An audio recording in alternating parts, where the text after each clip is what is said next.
എന്തൊക്കെ method use ചെയ്ത് കുട്ടികളെ ഫീഡ് ചെയ്യാൻ പറ്റും, സ്ക്രീൻ ടൈം കൊടുത്ത് കുട്ടികളെ ഫീഡ് ചെയ്യാൻ പറ്റുമോ, അല്ലെങ്കിൽ എങ്ങനെയാണ് ഇന്ററാക്റ്റീവ് ആയിട്ട് ഭക്ഷണം ഉള്ളിലേക്ക് എത്തിക്കുക ഫോർ എ മദർ, ഒരു എന്താ പറയുക, അമ്മമാർ എന്തൊക്കെ ചെയ്യണം?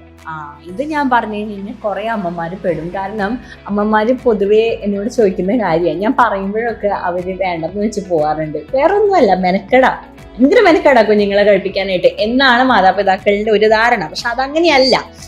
ഒന്ന് ഞാൻ പറഞ്ഞു, ഇൻഡിപെൻഡന്റ് ആയിട്ടുള്ള ഈറ്റിംഗ്. കുഞ്ഞുങ്ങൾ തന്നെ അവരുടെ ഫുഡ് അവരായിട്ട് സ്വന്തമായിട്ട് ഇഷ്ടപ്പെട്ട് കഴിക്കണം. ഓക്കെ, അത് വീട്ടിലുണ്ടാക്കുന്ന ഫുഡുകൾ കൊടുത്തു കഴിഞ്ഞ് കഴിഞ്ഞാൽ പിന്നെ കുഞ്ഞുങ്ങൾക്ക് വേറെ ഫുഡിന്റെ ആവശ്യം വരില്ല. എന്ന് വെച്ചാൽ ഈ പറയുന്ന പ്രോസസ്ഡ് ഫുഡും അതുപോലെ ജങ്കും അവർക്ക് ആവശ്യം വരില്ല.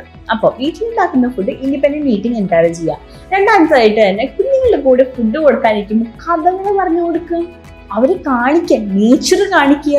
നിങ്ങളൊരു അപ്പാർട്ട്മെന്റിൽ താമസിക്കുന്നതെന്നുണ്ടെങ്കിൽ ഷോ ദം അറൗണ്ട്, എന്തൊക്കെയാണ് അവരുടെ ചുറ്റും നടക്കുന്നതെന്നുള്ളത്. 4 ചുവരുകൾക്ക് ഉള്ളിലിരുന്നിട്ട് 2-3 വയസ്സായിട്ടുള്ള ഒരു കൊച്ചിന് വായിൽ ഫുഡ് വെച്ച് കൊടുക്കാം, അല്ലെങ്കിൽ ഫുഡ് തീറ്റിക്കാം എന്നുള്ള പ്രതീക്ഷയിലുള്ള പേരൻസ് ആണ് നിങ്ങളെങ്കിൽ ഞാൻ പറഞ്ഞ പോലെ ഇത് മെനക്കേടാം.